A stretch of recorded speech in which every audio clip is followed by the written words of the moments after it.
And thanks for watching Morning Live. Now, Leanne, let's just get a quick recap on our question of the day and what we're asking you to engage us on this morning. Do you think that the criticism of the police's handling of gender-based violence cases is justified? And if so, why? And we asked you to write to us at Morning Live SABC using the hashtag Morning Live. And that hashtag just has to stream the messages so that we can take a look at all of your engagements with us. But we do have some tweets to put up.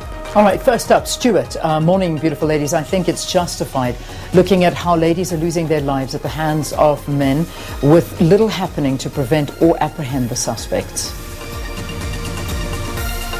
Baba Gavuyo says most gender-based violence happens behind closed doors with no witnesses, and whatever case an investigating officer takes will be tested before the magistrate. Therefore, they cannot use sympathy. Only without evidence they will look incompetent.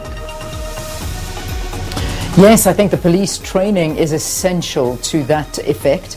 There must be a modus operandi which will be more effective in dealing with the matter. The law is somewhat not a problem, but the application there too. Let's train our police for a better service. That's from Kongelani. Mahafa Noel says, yes, it is justified, but I don't blame them because they are not getting proper training to handle gender-based violence. In addition to that, we have poor policing system in the country, and that's why the perpetrators are not even scared anymore. Comfort saying the police do not have the necessary investigative skills in collecting the necessary evidence pertaining to gender-based violence. Most of their statements lack the credibility of emphasis on circumstances surrounding the cause of the violence. It affects these cases. Victor Kwenda says SAPS has never been able to handle gender-based violence cases. It is because they don't take them seriously. And then just a final one, Kagiso. Criticism is justified. When a man reports abuse, they aren't taken seriously. They go out of the police station, then they take out their frustration. Gender-based violence must never be reduced to women and children abuse. Men get abused too. I call for the death penalty for all perpetrators of murder and rape. Yeah, a matter of not conflating issues. You know, violence against whether it's women, men, that can never be condoned. But I think we shouldn't conflate these two issues. Violence against women, gender-based violence, a very, very serious issue. And the numbers speak for themselves as well, Leanne. And speaking of, just this week, we've been dealing, of course, with the death of 28-year-old Tshegofatso Pule, who was found stabbed and hanged in a veld on Monday, and she'll be laid to rest today. Pule was 8 months pregnant at the time and had been stabbed in the chest. We cross now to our reporter Thabiso Sithole, who is in Meadowlands in Soweto, where Pule was from, and this is, of course, for that burial service this morning. Thabiso, good morning, and we saw yesterday very strong support there for the family and women coming out in their numbers to highlight the plight of other women and, of course, mourn the passing of Tshegofatso. But please give us a sense of what's happening this morning. Well, good morning, SK, and good morning to our viewers on SABC News channel as well as on SABC2. Well, as you saw, as you said as well, SK, yesterday they came out in the hundreds, women saying, why us, what have we done to men in South Africa? And as you correctly said, the death of Tshegofatso Pule, 28 years old and 8 months pregnant. The question was, what kind of animal would do that to another woman? But the numbers that came out yesterday has spurred on the police to come through and make sure that the COVID-19 regulations, as we know, it's a COVID funeral is what we're calling it these days. The numbers are kept to a minimal. As you can see, we'll take a walk around.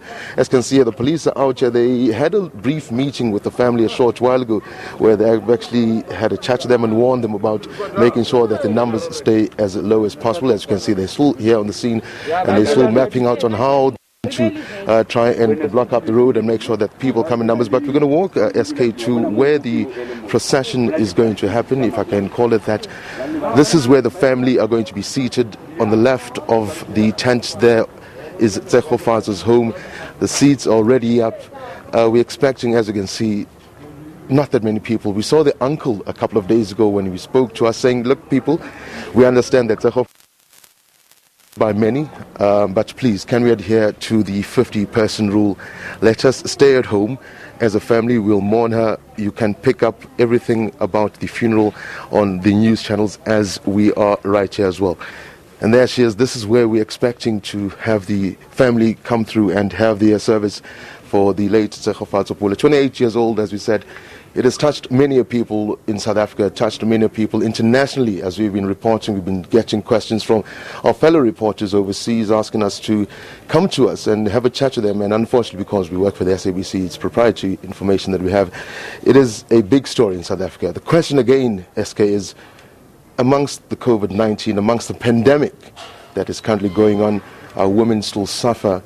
And we spoke to, well, a couple of weeks ago when I was airing a program on SABC News Channel, we spoke to some associations who were dealing with abused women and children, in particular at home, and they said, look, although the Minister of Police was speaking about the crime stats going down during the lockdown period, the reality is our women and children are at home with the perpetrators, if I can call it that, and because they do not have an outlet to actually call the police or go out and speak to somebody about the abuse that's currently going on, those stats that the Minister was speaking about are not a true reflection of what is currently underway in South Africa. This is where we'll be, SK, throughout the morning. We'll be going to the funeral. It is expected to start at 10:30 this morning. And as I said, the police are front and shot. They're going to try and make sure that COVID funeral, as we call it these days, is adhered to. Not more than 50 people are going to be here and obviously all the way through to the cemetery. SK?